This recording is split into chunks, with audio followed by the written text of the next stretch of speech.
views and opinions expressed in this video are those of the creators and do not reflect the views or opinions of any individual or organizations mentioned. The content of this video is for entertainment purposes only and should not be taken as factual or professional advice. Viewer discretion. Okay, Janan Loom de onako lwalero retu recordings, ladies and gentlemen, twagarobaniza mwebali nnyo mwebadire ddala okutwagala n'okutulaba. Tuyingiddewo n'olwalero tunyumyemuko tuli ku ntandaalo yaffe wano. Bintu bingi nnyo bye tuteekako ne tugezaako okulaba engeri gye tuyinza okwongera okugatta amaloboozi gaffe kwabo abaatandika edda okugagattako, most especially when it comes to the entertainment industry.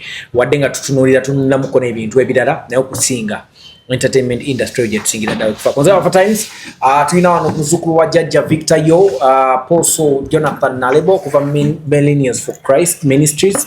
Olunaku olwaleero waali era nga bulijjo bwe tutera otuula naye kwoteeka ne Musafir live tuzze era twongere okwogera ebigambo byaffe. James si mungi olw'ensonga abantu bakyatwalira ddala ennaku enkulu ng'ekintu ekikulu public holidays. Oba temulina mafuta? Nedda. Public holidays n'abantu sebo kati bazifiirako ddala. Era otambula n'olaba emmotoka nga mu nguudo temuli. Kati nze ngeyo gye nkolera era olaba parking nga yonna wonna wakalu. N'oyongera okukakasa nti abantu ennaku baziweera ddala ekitiibwa. Naye luno lwe lumu ku nnaku lwe twesunga obwesunzi nti public holiday tetugenda kukola, n'abasinga obungi ku ffe tetumanyi lwaki tulucelebratinga olwa Janani lumu. Soma oba Musafir Janani omumanyi wamuwulira nako? Namuwulidde guno mulundi. Guno gwe wasoose omuwulira. Kyokka nabadde oyugola ba celebrating wa mwaka ku mwaka. Nze nsoose muwulira guno mulundi. I don't know why. Oba yani oba waawo oba naye gwe mwaka ogusoose okumucelebratinga ng'olina abantu abamanyi ebintu. Yani gwe Janani lumu Victor. Yali Archbishop. Bamutta. Leka muzo onamumanyi.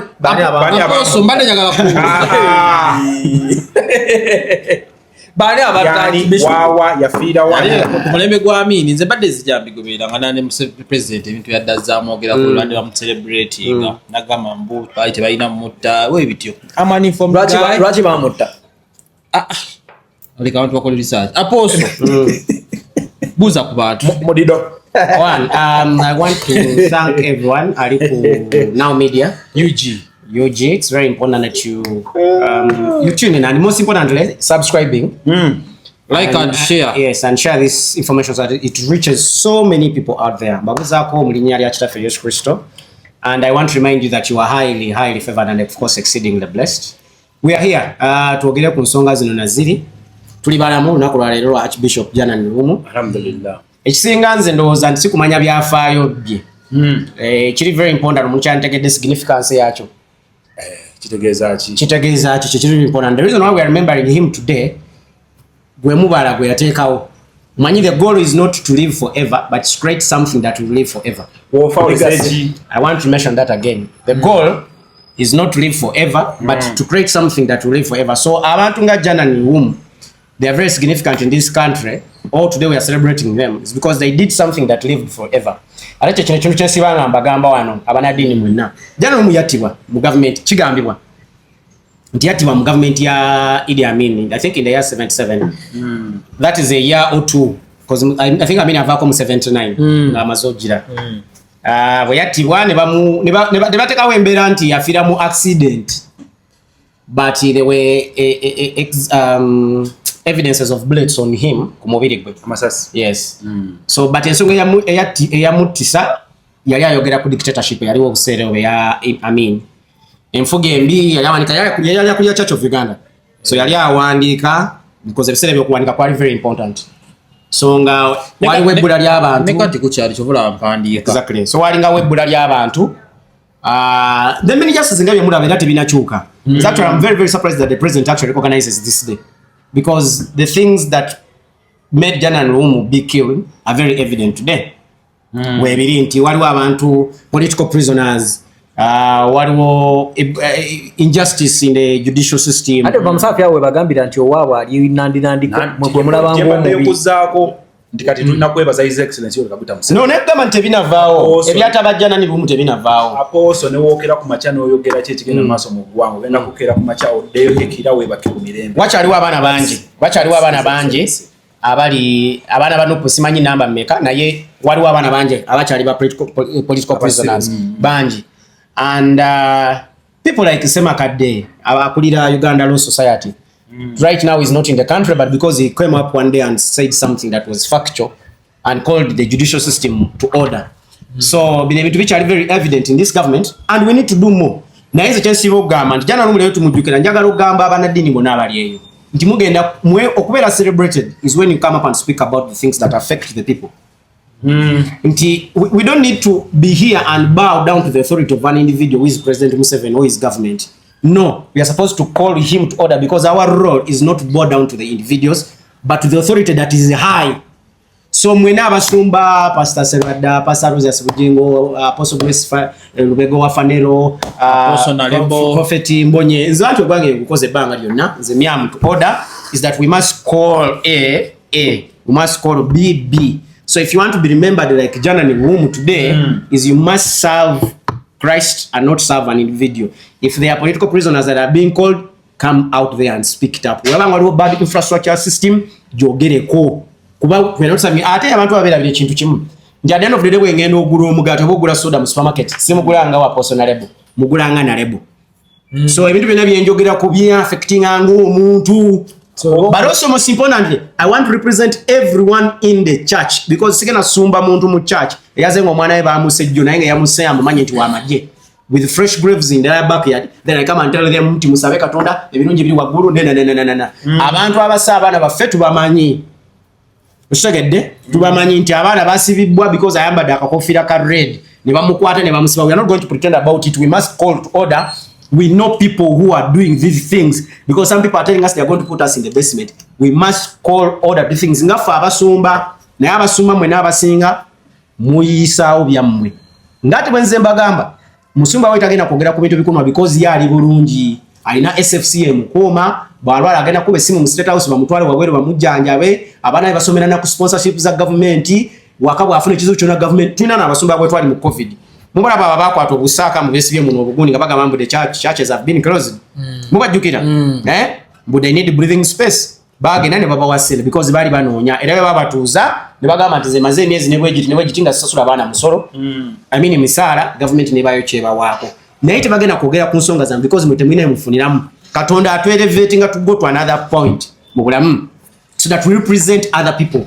So I'm going to use my voice to talk about the issues that affect other people because tomorrow if I don't care about the sons of Musafi abana ba Musafi bageno sinkana bawala abantu nawe mbaga sayogera ku issues ezitawanya Musafi then mwala wange will end up with someone that is half baked. You get the point? Gamtabani wa Musafi. So I highlight these issues. I'm highlighting these issues because I know that it is not about me. That clarion call is for everyone. So today we are remembering Archbishop Jana Romo for the clarion call that he did. And I want to tell you, this is a test to every leader that is in church. Buni musumba okebe abasiramu. Musafi katugera mu kisibo. This is the point. That abasiramu babadi bakoze bulungi by the way. Abaseka kitito balaba? Boss balina ko buzi. Netuna abasumba bo befront ebiriwo tubakola ki? Tebabiraba. God forbid. Kubasumba betu ina abanene mu ggwanga kati ne kubaako Katonda gwajjulula mu ngeri eyo kyogamba tewali muntu gwe tuyinza kujjukirako kintu kyonna ngani Bujingo kyebasobola Kakande Pastor Bugende tekuli gwe tusobola none of them talks about the issues that affect them. Abantu basumba mu chacho bali mu binnyo lwaki bagenda kinabadde ngamba liko oli omwana ani koli omwami sosoro muyita omwana Green Daddy yes. So ebintu byotogera kuno tetuyogera ko ntula kuba byaffe naye ffenna tugenda biro zaako at the end of the day napa ngenda badenda ba internet okuni kansanyusa nnyo kabino byatusokola radio tiyagikoze Kampala yagikoze eri naye nga te Uganda ye mugabiridde ebbanga lyonna. So it shows you that maybe does not trust the economy of Uganda to hold this radio station. Ato bayagala ku expandinga ku gundi kwa ni Uganda binna because yes nakugamba ntujuwe emyaka ebiri we shall have that conversation after that.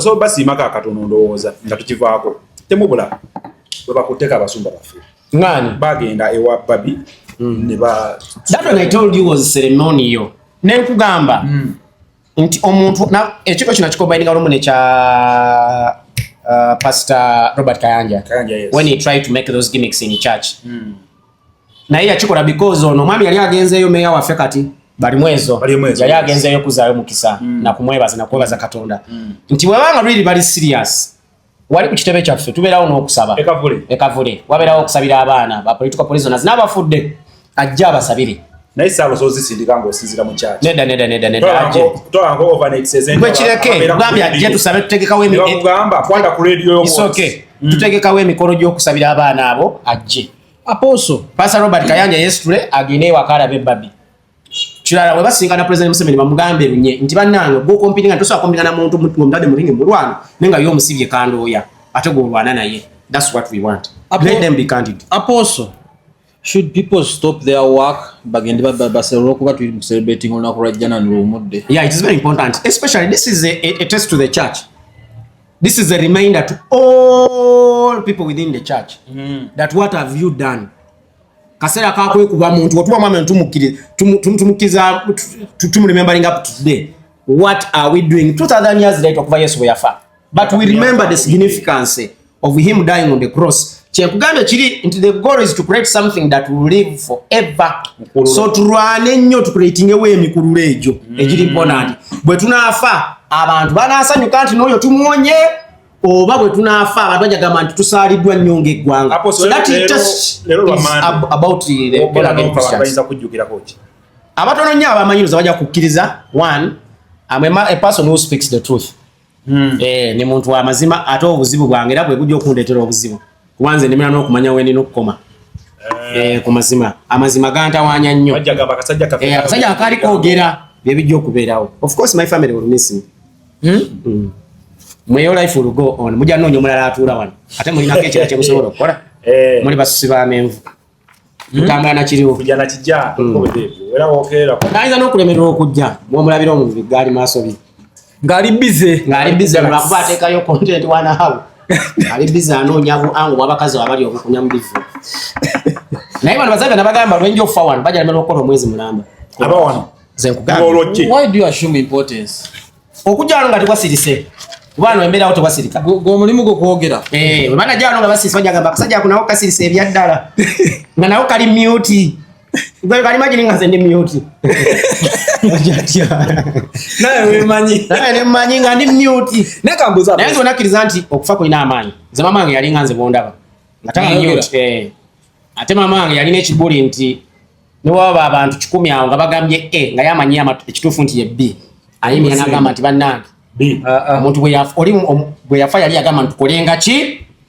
Naye nze nalaba kufa mamange nga ali mukesa nga tasobola kwogera.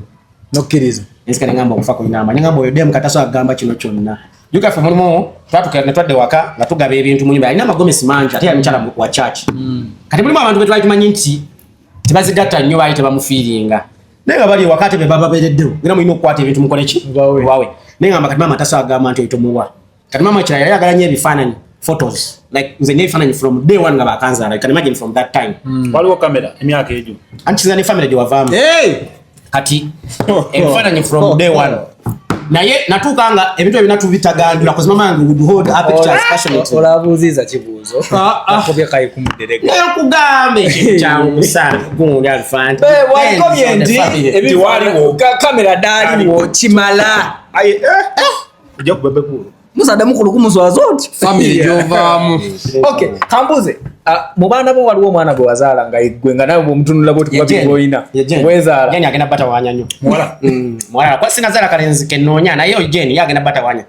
Chema yagenda bata wanya nnyo. Ina mwana mulenzi. Era nze Jeni ekisa kye mulinako oli waba mukuba ndabira ddala nga akola nsobi. Naye takimanyi. Kiri just hormones ziba zimutuma. Nti muli akantu kataata kaba kamutawaanya. Inofuna omwana omulenzi. Ajja. Oba skill ezimuzaala zotayina. Oba skill. Nawe omanyi omwana omulenzi ajja engeri ye. Omwana omulenzi nno. Amanyi Fabo ina babuuza wa Fabo ali single. The fact that Fabo is shown up. Tali single. Tano munne mesa buli mwana gwenjogerako naye. Ono yanemesa ku Bugi Junior. Gwenjogerako Bugi wanatamukomyangawo. Kada akoletedde Fab. Kada alese Fab. Ne Fab mpisa line zange ate atekawo embeera. No, ekisooka. Line zo ekisooka Fab musiramu. Toli Muslim my friend. Baba abamudini abasiramu ni staunch Muslim family. Tosobola kukyuse ebyo. Awali omukwano. Tewali kirema. Wote wali mukwano wali bigambo. Bigambo maleka ga Fabo oba omusajja. Ekisokera oba. Oli ready okukyalina akakuta. And not about salad because of health reasons. Ngamya maka go farm. My father was a civil servant and a ranchman. Basala. Nga tukyali bato ddala. Kyotegeeza bote waliyo ranchman waabwe. Tomanya. Abasala bakuze. Naye wamafabu awali omukwano tewali kikola ki? Kigaana. Tewali kigaana. Ekirero kijja. We shall go to baptism. Nani? Ne fab. Waliyo kali. Ana kali n'enzikiza. Prodigal son. Prodigal son. Kale, olunaku olwaleero era ku ntandao twagala tuteekeko big size Bebe Banton. Top Rasta yakedde n'akwata internet up and down yesterday bwe yazze okwogerako eyensi after a very long time bwe kyatuva mu politics. Ebibuzo bibadde bingi nnyo ebibadde byogerebwa ku ku Bebe Cool ono ebibadde byebuuzibwa ku Bebe Cool kuba a lot has happened mu campaign okwerumaluma okubaddeyo obutakwatagana bwe ne Eddie Kenzo enkolagana ye ne Bobi Wine kati eri ku level ki yengeri ensi kati gyagirabamu President Museveni amulowooleza ki byonna yabisaminsa up n'omwana ow'obuwala Louis Light ali recent okubeera ku linnya lye nti yakyamusibisiza n'ebirala byonna ya clearinze air ku byo statement zakoze zabadde so alarming era olwaleero njagala tugende emu ku emu kwe tuba tutandikira ndowooza okusooka okuddirayo ddala emabega tusobola otutandikira ku tuyinza ogamba nti eri Light kuba bwe nabadde ndaba live ye teyagiwadde nnyo bubi yeya Eddie Kenzo mu comment section abantu babadde bamubuuza obutakwatagana bwe ne Kenzo buliwa lwaki tebeeyagala kiki yali ayambye ku Kenzo nga ye omuntu biki bye baali bagasseeko ne bakwatagana bonna. Big size yatunnyonnyodde nti tayina buzibu bwonna na Kenzo nga muntu just ya ayina engeri ebintu gy'abirabamu kuba Kenzo tali ku level y'emu naye ntegeera ku position mu kibiina kye balimu ne mu bintu ebirala bingi nnyo tebakubira naye Alpha just to cut you short sorry go focus ebyafaani kyo gyabiddamu eddanga ogenze wowe one is I love Bebe Cool and today I'm going to be very honest with you guys ekyo kyajagala ku Bebe Cool I thought you've always been honest. Yeah, I love Bebe Cool for one thing. Bebe Cool yamanya walira alirawa omuntu nze njagala nnyo omuntu omunafu naye amanya wawendira amaanyi ge we gali. Bebe Cool wetuba tukola mu marketing tulina kye tuyita SWOT analysis. Bebe Cool understood his strength naye n'amanya ne weakness ye bwe yamala n'amanya weaknesses n'amanya no opportunities we ziri. Okitegedde? Yes. Kati Bebe Cool yamanya obunafu bwe n'anoonya amaanyi. Alpha wemba nkuzizaayo emabega. I've always told you Bebe Cool mu banne bali abasatu oba ababiri tabeeranga kuwa amaanyi basuka talinayo mwaka yadde n'ogwa Bebe Cool yali abadde kuwa amaanyi kwabo Muba big deal. yes and I'm going to explain to you. Omwaka Bebe Cool lwandigamye nti yali akubye nnyo ate yali yalemererwa kanko ekyokulabirako. Bebe Cool we yakola oluyimba olwasinga okukyaka wano it was Fire Anthem 2006 era lwe lwali Song of the Year mu Palm Awards. Mu mwaka ogwo nyine gwe yakola Bobo yali n'oluyimba bayita Bada nga tusazi comparing Bada ne Fire Anthem. Fire Anthem oba East African bashment. Yes. Fine, it blew out of here. Yes, anti njagala kunyonyola. Kika olagamba oluyimba lwa nanana olwajosha Baraka genda ku wrong places ne kaba. Aha, yes. Wrong places chufa agenze eri ne tusoba kuba kabaawo wrong places ntiko mwaka Bebe Cool gwe yalinanga amaanyi ne Bobo yalina Bada. Omwaka ogwadda ku 2007 Bebe Cool n'afumya bafudde lwaleta Maloni Asha nzika n'akalango kujinga ndawusa akakuba Maloni Bebe Cool ganja Plata Street Jam Eidinga okitegedde omwaka ogwo yalina bafudde Bobo yalina ennyimba 3 Bobo yalina abalungi balumya Bobo yalina Kiwani yalina Ghetto jukula kwinyola ali mu kujja nga zona zirieza 3 eppanga lyonna teri lunaku lwabadde maanyi kusinga abona katati kamiliyoni temumwogerako Kuraki ne mukujja I want to construct for you the point okutuka ku Kenzo. Awo natabadde ko na maanyi Oluyimba olwalina mu kaliya yengo olw'amaanyi nnyo Bebe Cool. Oluyimba lwayita Agenze. Because it was a local song. 2008-2009. Ate mu moment nga n'abantu balinako sympathy. Omukyala Agenze. Kati bwe yakera n'akka mu loko wano. Ntya Seroko. Bobi Wine n'akitegeera nti kati ono mujje ku international. Jukira Bebe Cool already, yes. Bebe Cool yalina, yes a second. Mu 2005 yalina oluyimba lwe bayita Kubya lwawangula Channel O. Video award, best video. Nga Bebe Cool yalinga ali urban one. Bebe Cool was an urban artist. Ne paka kati. Soko kakane yanga. Wano wendi si wa myaka joka nkunnyonnyola. I want you to learn more than you can. Yap. Bwakola oluyimba Agenze. Bwakola oluyimba Agenze. Abanga awamanyi Bobi Wine anategera kati omusajja kamudize ddala ki? Namukuba ennyimba za wano loko. Jukira Bobi Wine yategera tayagala bya international. Na Bebe Wine ayina international nomination yemu. Nemalo yakola ne Wahu. Oba luyita My Woman. Bagenda mu Mama Awards ezali in Nairobi 2009. Ozaliko Wycliffe Jean. Sho yaliko Wycliffe Jean in Econ.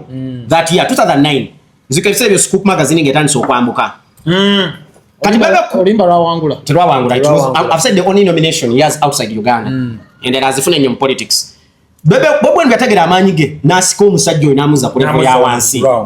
N'abakuba weesootinge pozi biki awo katarazizze oli n'akuba kasepiki ne bamalawo emyaka ngeesa. Batandika ozannyira mu ground ye. Eyiye eya Bobi Wine gy'asinga otegeera. Nevo nga bazi ground ze. Kati Bebe Cool bwe buzibu bwafuna. Kenza ajja ne wannimba 2009. Ya nimba. Ne Mick Wine. Yes. Good Life etabusse. Emaze okuba na kudata 2008. 7 to 8. Eyingiddawo. Bebe Cool obulamu bwe bwonna abadde alipira atambula. Omuntu ekagwa atalipiddeko gwe neewuunyiza ali ogwa alien skin. Era nawo ngenda tuukawo. Bebe Cool Bobi Wine bwe yali waggulu. Bobi Wine yalemera. Bebe Cool yalemera ku Bobi Wine.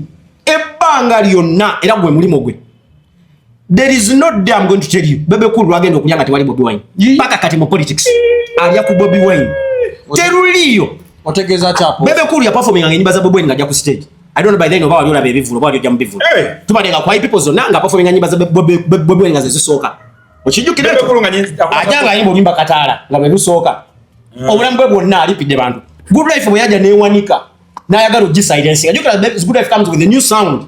N'ayagala ogiripira. Good Life n'emutwala kwe kuba nyimba za Ziwede ezo zonna. Oshagedde. Katata yali tabasobola. Abo n'abalansi ne bamulema. Kenzo n'ajja. Omusajja onayimirira ku TV bwati n'agamba oyo mwana nzuka ku WBS n'agamba oyo mwana is a dancer. N'omusajja omulala gwe nzuka bwe yazala wa Kenzo oyo yakajja yali omusajja kati ye head of public relations ku URA. Omusajja abadde ali ne ku KCCA. Yawanikanga ne mu Monitor Scoop magazine. Forgetting that guy. Name, yes. Kayemba something. That guy is the PRO right now. Nzijukira nga ndaba show bayitanga XXL yakolebanga DJ Bush Baby. Omugenzi. Omusajja yatula ku TV balaga mati Kenzo is more of a dancer than a musician. Hey. That is 2010. Kenzo akuye stamina. Bebe kuna ina tandika ku Kenzo. Namulipira. Ebbanga lyonna. Nga Bobi Wine aliwa. Tactic ya Bebe Cool ebadde yakunoonya atambula. I am going to tell it to you today in the camera. Kenzo has a bigger catalog than Bebe Cool times 2. Kenzo nakibagamba ano omuyimbi asoka ye Chameleone, Ready and Weasel, Eddie Kenzo omuntu asobola okuddakawo okuna ye Shiba mu bayimbi abalina ennyimba ennyingi. Bebe Cool talimu. Authoritative Bebe Cool talimu. That's not hit. Nga hit.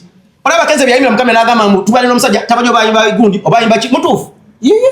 Nja kunyumiza hit songs mu kali ya Bebe Cool. Yes. Olimba lwa Bashment Kulu. East African Bash. Fire Anthem. 2006. Yes. Agenze 2009. Love You Every Day 2014.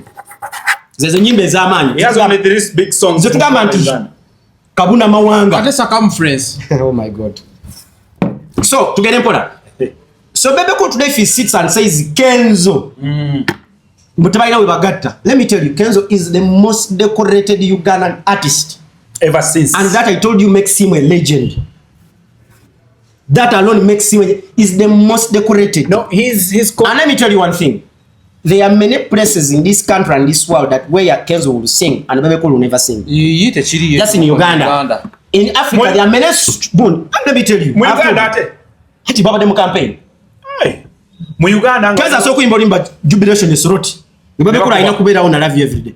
Tubadde mu lockdown zona gig zin international Bushington yamuteka ku yayimba nga limba rumu. Era nga muza Bushington mwina nyimba ndala. Wachi mkuwa kayimba kamula Love You Every Day. Yes.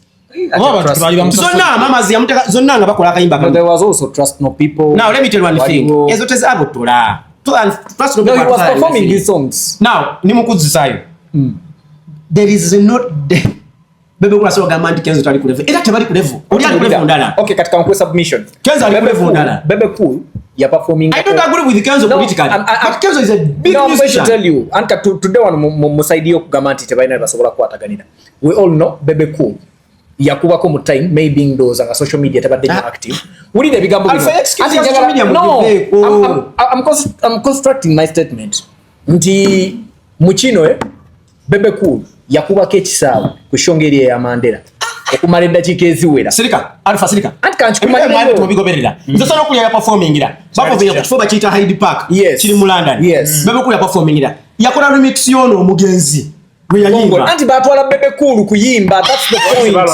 Wacha yayimba nyimba ze wacha yayimba remix omanyicho bache bamusaba. My friend, let me tell you, Bebe Cool yabasiba akasera akatimba banga yona mbiroge artist aina nyimba mekeza reggae zako aina album namba ya reggae nezikola okay Bebe kola no kola nyimba bya njawulo yazikola reggae album reggae album tuleteza madox sebili aina mako rimba lutuka kuna magembe rumu evergreen na magembe alulina ati Bebe Cool reggae artist tuli ku Kenzo mufe ku bintu by'okubanti yabasiba akatambala Bebe Cool is a reggae artist aina yo rimba rumu lutuka kuna magembe evergreen 2 albums tadanga okubana oluyimba nga tetuka kululi kitegeeza tori Achari mugamba yali yabalimba yali nga mukategori ya Pama Awards best artist yali nawo bantu era omuntu yamutawanyako yono mwana nga zze Henry Tigan 2007 artist of the year I mean new artist ne reggae artist buyatani ko mutawanya Bebe Cool taina na reggae go yayimbawo kati mbulya rimba choro reggae Trust No People biola love you every day olala otekewo ntuyo zange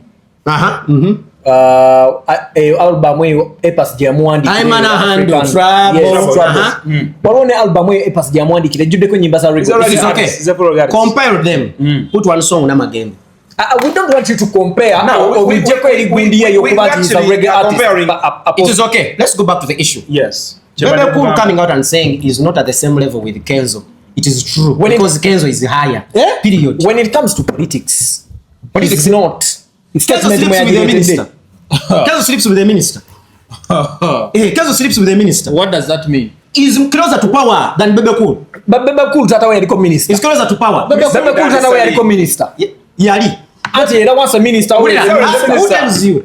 Ebigambya politician yali. Chogamba tata ya serving emyaka 17. Chogamba Fifi agenda beera honorable banga lyonna. Ani? Acha ina emyaka emirala nga 10. Because your generation need okay jebetaga. But Bebe Cool. Wacha Bebe Cool na minister. Sleeps with the Ani? Bebe Cool. On what criteria?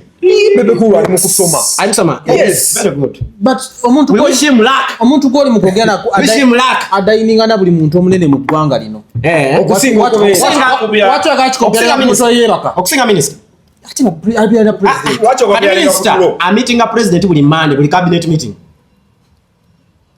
Omanyinga president Fiona Honorable Fiona Nyamutoro meets the president every Monday for cabinet meetings. Honorable Fiona go ina kuita mu. Now Bebe calls his excellency direct. Ayo balimba mwe. Amukubira. Amukubira kusimu ki. Ne kusena ya kenda kuchivulu che. Do you know what that means? Anyways, I don't want to discuss those preview issues. I don't want to discuss those preview issues. Anyway, the issue is they are not at the same level because Kenzo is on a higher level. Musically and in terms of influence. Na ato omuntu kugamba tebali ku level ye Kenzo yatandika federation mbu yakubira Bebe simu. It is so kwetagako ate munange kankubuza kuyanga. Jajjawo yakusomesa omusinge. Omusinge? Kitufu ayizo kwa yamuyamba mu ntandikwa naye kati Kenzo ali wagula. After all he sleeps with the minister. That's not an everyday thing. Munange nafuna kwa minister. Ati gombere ekigo no gobya ku set kuno kwecho. Kitugenda gobya ku set. No dere wamwe eri ebugwe. Ewatali battery ya ready. Ngena kuda eri wamwe. Ata ngonyumire bozi byose byagala ba minister ki. Bitamaziro oli owe education anti musomero balinga mu minister of education of entertainment. Omukulu yagambye minister of timekeeping. So Musafi, I mean Musafi yanga ne Alfazi. Nchikunyonyodde. Omwami ono ebbanga lyonna abadde atambulira ku muntu alina amasayensi. And let me tell you. Kati ali kwanyaga ina kati. Bobi Wine. Bebe Cool. Awe tudda? Awe tugenda kuddawo. Kasooka tumalizaawo. Kati amba maliza. awo nchikunyonyodde oyine kiracho mbanja ekyo kiwe bali jala kubuza video cha Kenzo eba ni alisa Kenzo by them but emwe Kenzo alina music ati kumala nochiza ku music ye kigambo takyabadde ku kya music yayogere ku kya kyeyabaddemu ekintu omwana kyebadde bamubuuza nti bino bye tubadde tuwulira mu muraale eyo gye muli nti temukwatagana biki tetaga kwatagana naye oli abulira abayimbi mu Uganda ate bwe kulu muyimbi ayinayo omulimu omulala yamuyambako kubuuziza kyangu gwe nyoko bwe yakusomesa yali ayagala ky'omusingi si kyekyo kati ate kibuzibu ki bidani waba yayamba oli tizoki. Anyway, moving away from that, mubimu era byeyogeddeko big size Bebe Cool kya Louis Light. Kenzo mumanyi tuvuddeyo aposo tumumanyi Kenzo I just disagree with him politically. Kenzo top mundongo yani bekikana bakinsanga yeri jambo ku Kenzo mwamusa munyimba kisa agenda kuimba obuyimba bwe bubiri mulirwana gundeze nze kisa musajja wange wanchuka naye amazima gabe mazima abantu okoyese excuse mbono mwanchuka ndio okuba abantu musajja wange wanchuka zibwe bakubiyo epasi wano yonna nupist muntu wange bado ene nupist aba muntu wange naye amazima gabe there is no day that King Sir can never crush Kenzo musically. The only person who can crush Kenzo in musical is Chameleon, who is alive. Ate wizo. Ate ready and Chogambe chiri who is alive. Yeah, who is alive. What's so much? Ate ngambi wizo simulamu. Wizo mufo. Eri yali ready and wizo. Kati ya kugamba wizo. Chemagabe katikati nawe ngina koja mugobya ku set. Bana njogera abantu bakulu. Omuyimbi eka musobola. Shiba kudu beat. Try Kenzo. Kudu beat. Aposo. Naita mutuka. Ogena mu. Let me tell you. Kaza so kulimba do baita super power. Nemuli mu nsonga super. Olina akuba mulirwana. Mulirwana. Kati yati kyengambye. Kenzo akuba super power. Kozi sa haba muitani erinyali. Mansur. Naita gokuyimba nyimba sa. Nedde tebiriwo mu battle. Anti ekifula sa. Ani kati sa omwecha agenda okukola okudraginga time. Agenda kuda mu freestyle. Yes. Yetolole. Ayimaka mwanyi akayimbe mu mama piano ade mu backstrap aketolole. Naye omusuza wa inawe ngapa. Kati ate Kenzo kangulira ku King Sir. Taina tuka mu 2015. Kenzo ina ku 2010 na 2015 awa ino muleka. Akubesa apaka kati wano wangu. Anawe atamuyimba. Jubilation agenda. Unasa love letaziyimba. Ekaza atazimba. Awe watia. Wapata kusa kati saa yako mewa. Kati ate Bebe Cool. Ne Kenzo. Oh my god. Akoma kumwaka kati Kenzo. Asorokera. Neko nimba nyimbo lumanyi. Owali mukirasi. Tulina ko for memories nga tuwandikira abawale baruwa. Twinza okukaba mu kisaawa nga Kenzo alukuyimbira. Ya nimba. Ogawoga miti hello. Ogenda kunzisa. Aposo. Omanyi musuzo yo. The child of the dark. Now is the dark. Kenzo. Chicha biological parent. Achirira ko sente nno. Aposo Bebe Cool yagamente Bobi Wine. No, yaba dambuza chali we light. Tugende ku Louis Light. Wayinga yanyimye mu. Yatugambye ensonga ya Louis Light. Yenga yene family ye. Bamusonyiwa ne bamuvaako. Naye kuna mwanga bagenda kunsiba. Bwe yetegereza bituka mu bitambula. Bebe mnani sisega. Tawali sawa za shooting azimanyikidwa. Wanyiza banje abana aleta free Nalebo fe tulimu. No, kati nze kankubulireko. Ndoza tukufunenga t-shirt zo kwambala. Kati nze ataziroga abantu personally. Njogera bintu byange bya mazima kati muno sina niwe mbanje ogenda ku Bebe Cool mugambye ko ki. Louis Light. Esonga ina tugamba afa. Mu baloya bagenda musibisa bali incompetent. I am on Bebe Cool's side for the issue of Louis Light. Yes. Bana njagala twevume naye njagala twejoronge naye business z'abantu ne family z'abantu tukole ki? Tuzireke. Bebe Cool na bagamba temanja je family eyo omukyalo oyo mukyotala simwangu wakubeezaawo. Ali expensive. Tema naruga munyalo ali more side w'abanyalo. That woman is very expensive. You don't know how much Bebe Cool has sacrificed to maintain that woman. Ebizigo. Bebe Cool alanye ntalo l'omukazi oyo gulefe yali agiseba mukazi oyo. Omukazi oyo yagenda Bebe Cool n'ayimba album namba nga yetondera omukazi. Nze ndaba n'abantu abatagala Bebe Cool lwa politics nadda ku mwana we oli Alpha n'amuvuma. Ebintu ebya kisiro. Era right, if you ever put Bebe Cool's business and the wife, please, the best thing you can do, to apologize. The ego will not help you. It is you who is losing out on your time. At that time, you may never recover it. She needs to coil Maya her kinataka tail. Please, your ego will not help you. Apologize to the cool and say, I'm sorry. I will not. Tutambulira muso bifenda by the way. True. Bino bye twogera tetumanyi bye tukosa abantu abamubanyiga. Ate omuntu osobola kino kino ne natural person. Jukira gwe werabira. Noli gwe yogera kutakora ki? Teyerabira. Please, ruwera iki. Kirabira mukobi. If there is anything you did, and especially the family of Bebe Cool, apologize. Let's criticize Bebe Cool on his music, like we all do. Wakera no yogera ku family yanka no njagala okateke yo candidate. Wabanga yakera na yogera ku family ya Bebe Cool. I am with Bebe Cool. Yes, I'm Sive. No, but also Bebe Cool mano yaboneredde. I'm sure now she's right. What obera sure ngomuntu anayogera nti aboneredde. Ashaboneredde.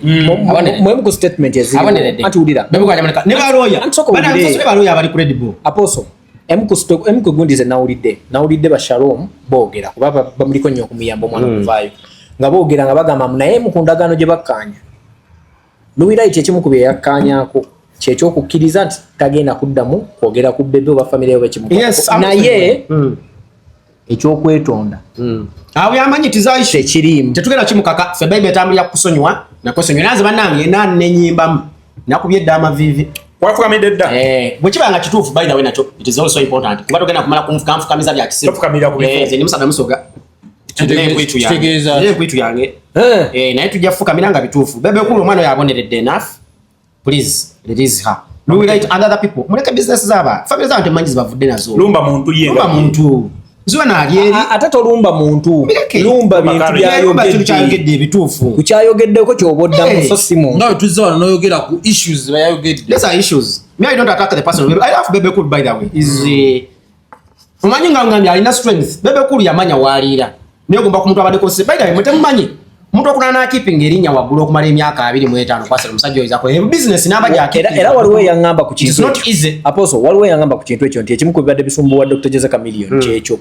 Butamanya wa wayinza kubeera watuufu. Kubeera nga yagala osasuse mu kabanooku. So yagala osasuse mu NRM. Big size ebbanga lyonna mwaka ku mwaka. No kumanya keeping erinnya lye nga liri big for 25 years. It's not an easy thing. Eba business omuntu nga keep zenga tegwa. So Bebe Cool n'akwade nti nali estakize nga yekigeza nti ate musobolo munafuya. No. Omuntu akipinze erinnya okumala emyaka 25 ndaba fara. Si kyangu akigezaako n'okiraba. Apostle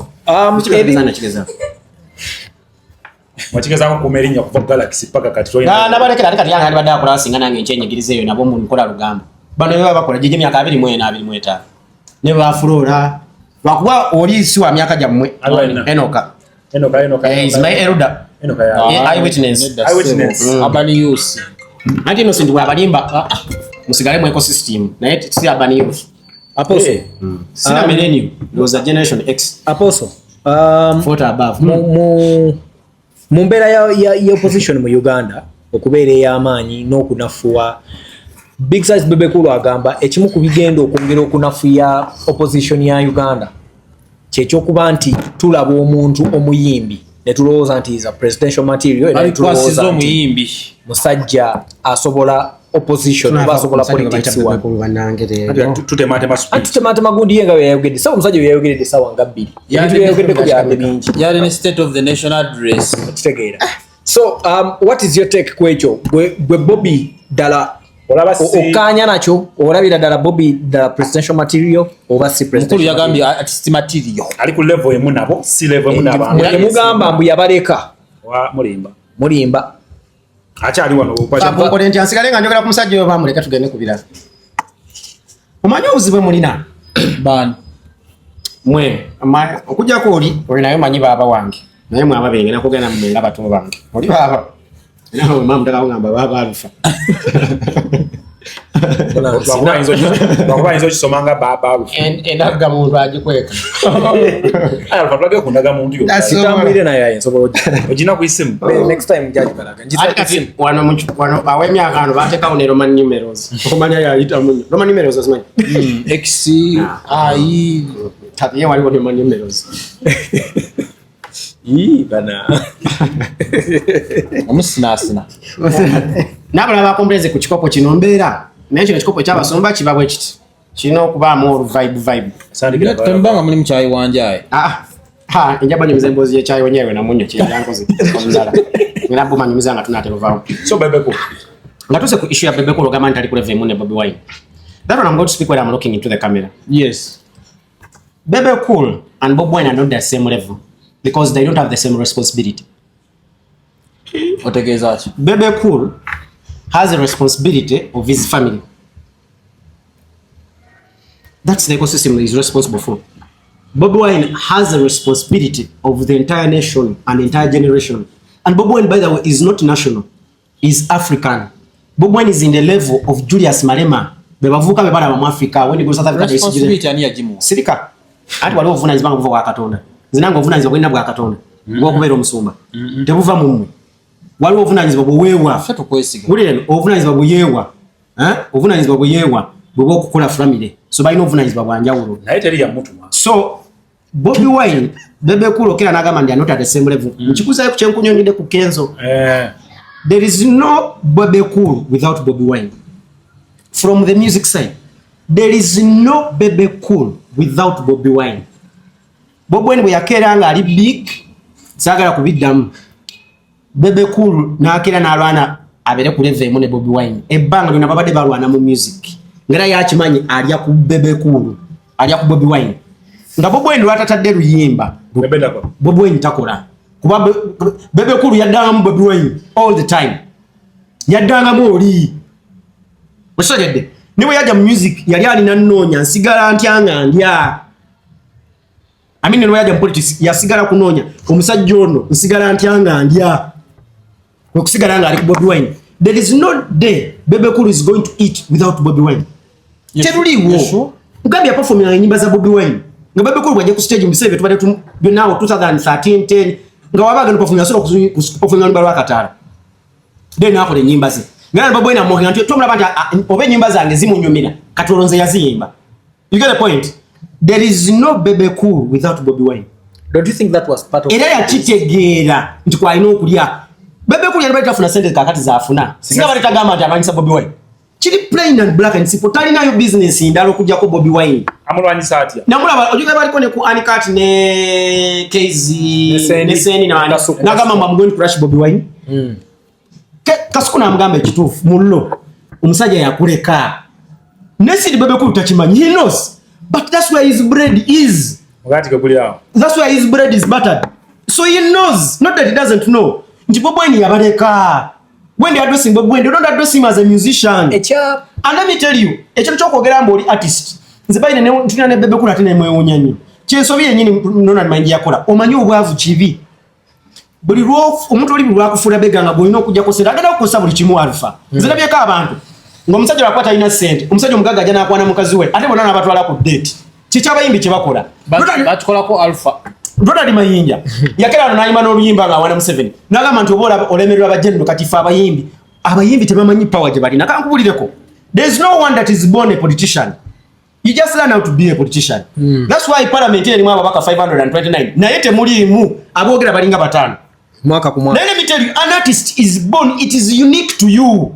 Bebe Cool tasana ku transferringa career ina ajuwa muntu we muganda we kiri unique uye. Omuyimbi ali so unique n'okusinga politician. Omuntu akera na atula wano yanga na yiye kintu nikinyumira abantu abasuka mu miliyoni emu amanyi galina manene nyuza abayimbi mbayita banabbi nti abantu ba Paul Job Kafiri yayimba oluyimba Kampala mu court ebiri mu Kampala na leero byebimu yayimba ku bamalaya yayimba ku myala yayimba ku state council tafayo byebiriwo kati ninga yabiyimba emyaka 15 mabega. An artist has a lot of power. That's why Lucifer ne muguru bamujja ne bamusindika ku nsi. Because by the time he was an artist, he had a lot of power. So Bebe Cool yokera anafu ya occupation ye lwabutamanya lwanjala. Because he's hungry. Because for him to feed, he has to put Bobi Wine down. He has to put Bobi Wine down. Nembo omuyimbi wa manyo. Because let me tell you, today President 7 will be here and not be here. He cannot even transfer that power to his child. I mean, he can transfer if he wants. Because we do. But Bebe Cool cannot transfer his career. Kenzo cannot transfer his career to Nyamutoro. Because that is unique to you. Omuyimbi wa amani. But let me go back. Wabanga gundi Kenzo just here. I mean Bobi Wine muyimbi. Let me tell you, ebintu Bobi Wine byakoze mu opposition tebikolebwa ngo opposition yonna. Zijja kugamba nti mu myaka 3 okuva 2017 we yajira paka we yayingira mu parliament 2021 yalina ababaka 5 teri opposition yali ekikozeeko mu bange lyettono nebe sijabadde nabadafuna ababaka 3 na chikola kuna ina mameka 5 osage nenga mumubye ntine kuna abalina nenga mubye buno obulwe mubye nga bulabika jakali bongo ya mwaka kwata akatu wagenda mu recount ntikali mutase ebintu byabali ku musajja wa mume mutase ebintu byakuba bubbi nti mukutaka ne mukabba ekintu Bobi Wine kyakoze. There is no one who has done a youth awakening in this country more than Bobi Wine. Never. Preach apostle. And let me tell you, Bobi Wine is a successful musician, yeah, man. A successful businessman, and a successful politician. Bebe Kulu has one title, is an artist. Bobi Wine is a lawyer. Is a lawyer. That's why nafe tuli mukudda yo kusoma. And the big size ali mukusoma. It is okay. It don't happen ali mukusoma. Kubate chiriko komo. But I'm telling you, when we are addressing Bobi Wine right now, it's not at the level of any musician in Uganda. It's not, and it's not bad. Bebe Kulu is a Bobi Wine yakana nava ku issues ezizenge z'omuntu. Nalwana issues abantu bonna. Bade ekikogesa Bobi Wine kyecho. Ndi Bobi Wine akuze tumulaba. Fa abamuleze. Tumwagede from day one.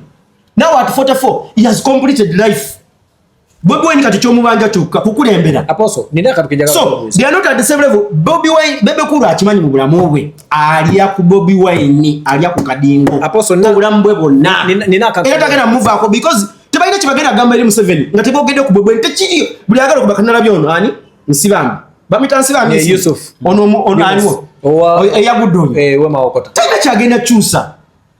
Guys, yanga kamba budire tusala kulwana na mazima. You can't fight an idea whose time has come. Ati kati ne Bebe yagambye ezimu kukulariza Bobi Wine ezatandika yakozesa nnyo erinnya lye era yali akozesa linnya Bebe Kulu ne videos ina videos ngezirwa bene nanga Bobi Wine ayogera ku musajja oyo mukulale I don't know when he last talked about him kulale zasooka yamwogerako simanyiru yasemba yo mwogera nako what tamwogera ku body let me tell you Bobi Wine is responsible to respond to Muhoozi the CDF and responsible to respond to Yoweri Kaguta Museveni the president of this country not Bobi Wine not Bebe Kulu they are not in the it's not banange toteka manyi go buli wamu Bobi Wine so akudamu Bebe Kulu yamutulekera fe tukera mudamu last time you responded to Kenzo who Bobi Wine when ku bintu bya sente za federation na agamba ki nayogera linnya lye Kenzo tasobola so somele baluwa mu basa kati actually Solomon Kampala tugenda kumuwa Bebe Kulu kuba kati ne Solomon yaranso okuwasaganya ne CDF yaranso ne CDF by the way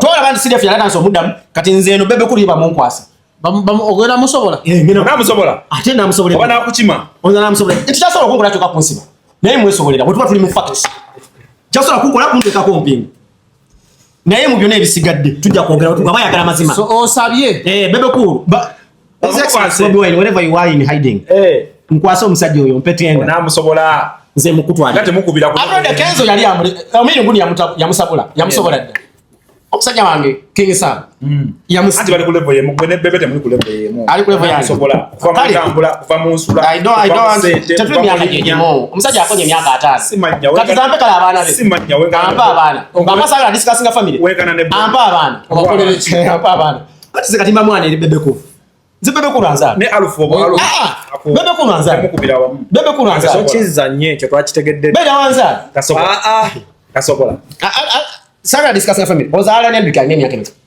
alinga mu 2 tuli wamu naye nno I'm 33 years ese myaka nyanya ngamba sijikweka because byenkoze bikamatchinga nabyo apostle bishobokoza apostle njagala kubuuza byange ne family yange njagala kubuuza ekintu kiri kye watandikiddeko naddala ekyo gamba nti oli obuvunaanyizibwa bwe bwa famire ye ono n'ogamba bwansi yonna musafiri alina akantu ke yabadde akubuuzizza one yadaga naye oli tewali yamutuma kyekisooka naye n'omuddamu ekyokubiri gwe lwaki olowooza nti Bebe yekikyo kisentalinga ku famire mwita olowoozaamuko nti naye ayina obuvunanyizibwa bw'abantu abalala ayina abantu abalala balabirira ne baava ebyo bya bulijjo nange ndina meja ewaka kyeri mugamba nti bwebo kyategeeza obwa famire tekitegeeza nti baana be kitegeeza n'abantu abamwetoolodde kyembadde njagala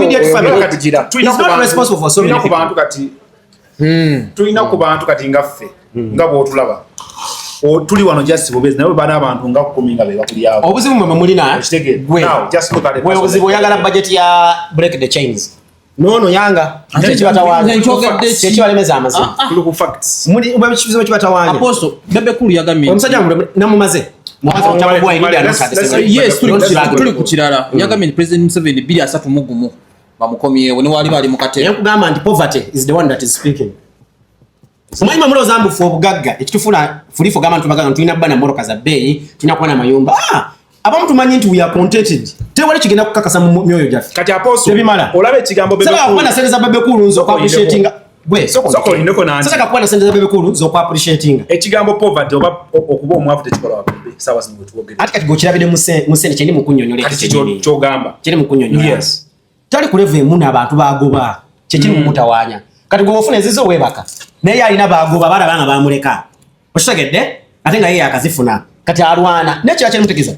The only income generating activity the likes of Bebe Cool have is to remain talking about Bobi Wine. Musajja alina business oshagedde two baino gamandi Museveni akome bakole ki boba kati onasoloke ayongere peace uyagala ino sejafe era musabira sala kubaawo siri simu apostle ono jalia break the chains wagira biti yajogedde olina yasaba kini kalisa aleke mugoba era kinkasa bamugamba nti afunyemo kimutawanya ngonna yaka ngana yosa batuberewo mubere mukole ki olina kufe ewa tuve wano muteke omulasa obyogera nganzi ne mala afa mujakka abantu naye nga temuga abantu akwamunyumidwa kantu kagenzi Bebe Cool tukoleke break the chains wala bichi yajogedde yajiteka mu billion nambe yawana nakunyonyola era yagamba intention nti yali anonya ku pitchinga he was doing it as a bait kufuna sente za campaign sigena mu Grammys nakugamba dda nti at 45 tewali yo muyimbi ku continent kuno bana boy ngambe onabalinga mu 35 36 ate bakazituusa naye ate nga bali bakontrolinga emyaka 10 teri yo muyimbi ku continent wa amaanyi ng'akuba international ngari myaka ja Bebe Cool Jayza ine myaka emeka kati ya byanyumya Jayza abadde stop kwa myaka 2 mwaba ko ya shelo Jayza katali mu competing na Kendrick Lamar. Jayza has been a star for 25 naye abadde Bebe Cool nga international ali mukole na album ngena ku international tengeza ko kugamba tekicha asobola kukora ekyamandi ate mukyesiba ko ituoze one of it ne mama zamu da so cyane mugamba kino eno album najugamya onte yagikora twakuba ki yayagala funa kya pitching yakibagambye ne kugamba ku continent there is no one who is 45 nga is a star. Bana Boy is young, Wizkid is young, no man ali mukuba kati Uganda right now. Joshua Baraka is young, atawiza myaka 3 Alpha tugende kuchidda Bebe Cool tumuleke. A quick one, Apostle. Mweko sikinzo bamucha mwagala. Kano kamangu mangu. Jagala just okawenda chika 2. Enda kakunyonyero kategori bulungi. DJ Roger inawa ne chifu kyawandise chendabi. The Ugandan music industry is right now flooded with talent but missing real showbiz. We are bored. We need more healthy artist beef like what Bobi Wine, Chameleon, Bebe Cool used to do. Ata onjagala wonyo. Ansoko udire. Nagamba. Maize tegena mama. We saw Cindy. Kanchu kumadireyo. Naganti we saw Cindy and Shiba do it. Competition grows the industry. Kati na newabawo mwana Mugabe chino. Omwana Mugabe, how many showbiz battles are in Nigeria? Is Joshua Baraka having a beef with anyone to train internationally? Let those talents make good music and invest more in production and marketing. No need for the so-called beef. Alpha. Chocho baluza. Now, wali washitegedde. Ekitu cha beef kinakunywa kwa yimbi ba gospel. Competition is always an illusion. Yenetekamu.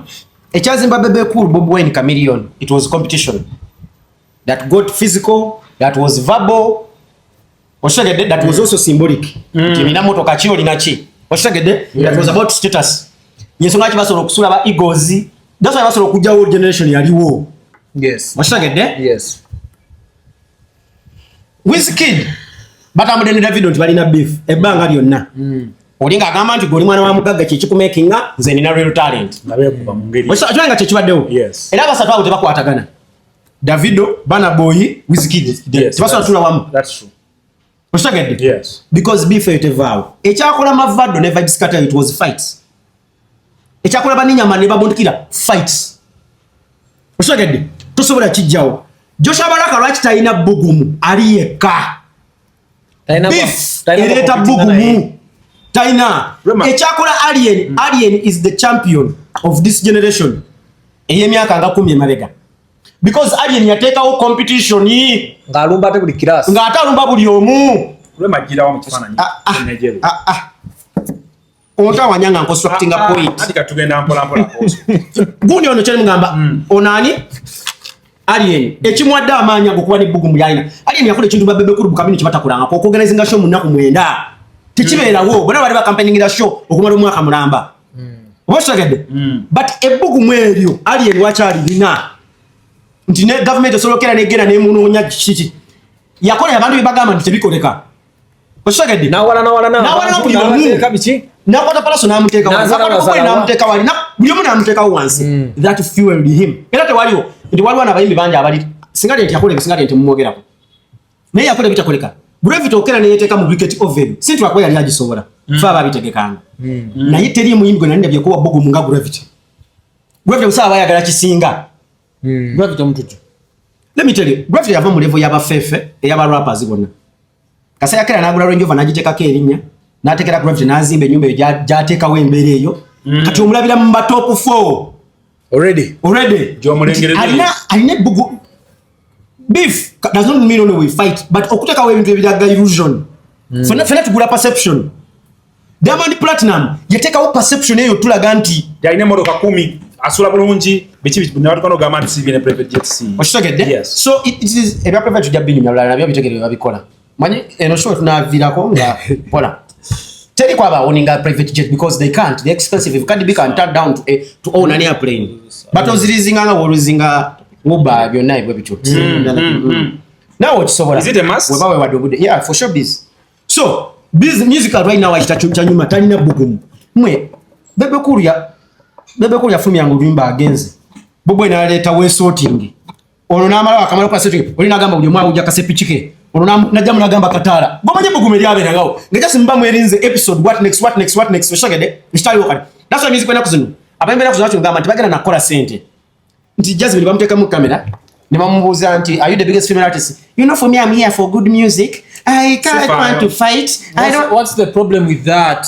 njagala Jasmine bamuteke mu webati bamugambe nti Shiba amuyuze bateke wali tomu creating atalo zitetagisa kyekyakola bati eyo eya Cindy ne Shiba naye kati osanga omwana ayagala kubeera contendant ava piece has tried Baba wing scale big star chata wanyamuko but she has tried agezeza njagala omuntu bamutekeko alage kibuli let me tell you so you agree with DJ Roger? I agree with him. There are artists that are good like John Black but what disturbs John Black is Taina Mawuli does not have PR and talent alone is never enough. Taina bimutambulirako Echalamuza fika akantu kako kudetinga shida kamutambuza nnyo shida kashumba yes Nefefe buso yo who is who generate n'abayisa but who is who chechakola actually I made who is who when I was still doing that show on radio.